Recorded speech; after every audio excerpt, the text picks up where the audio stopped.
Sisik boy, dia emang terhasil oleh emang bukan. Saus sogete, ada saus sender menai gosai. Sarkari gaung buda, hari man song gulpore. Tihi doa, final doa boya misra. Aku kono bunjung tiga pun pakai divino sautare. Tihi nore pun saus seterka.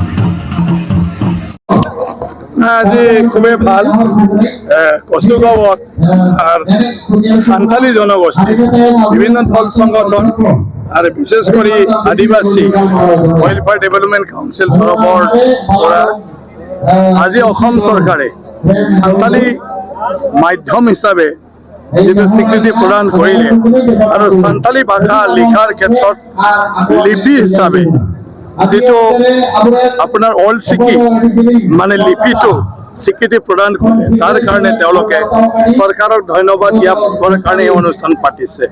ইয়া খুবই ভাল।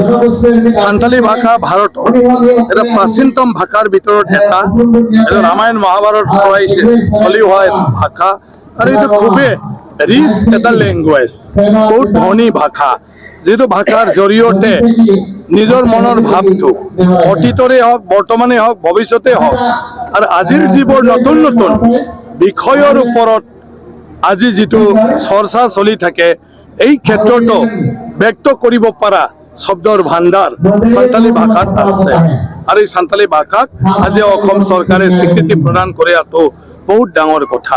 গতিকে তেখেতসকলে সেইটোৰ কাৰণে চৰকাৰক ধন্যবাদ জ্ঞাপন কৰিছে আৰু মই নিজেও ডক্টর হিমন্ত বিশ্ব শর্মা ডাঙরিয়াক ধন্যবাদ জানাইছো যে আদিবাসী জনগোষ্ঠীর এই সান্থালী যে জনগোষ্ঠী এই সান্থালী জনগোষ্ঠীর যে প্রাচীনতম ভাষা ভারতবর্ষত রামায়ণ মহাভারতের সময়ৰ পৰা চলি অহা এই ভাষাটোক আজি এই আধুনিক যুগত স্বীকৃতি প্ৰদান কৰিলে আৰু মাধ্যম হিসাবে সান্থালী ভাষাত পড়ার কারণে আজি সুব্যবস্থা করিলে সান্থালী ভাষা লিখার কারণে অল সিকি যে লিপি এই লিপিতেও স্বীকৃতি প্রদান করিলে।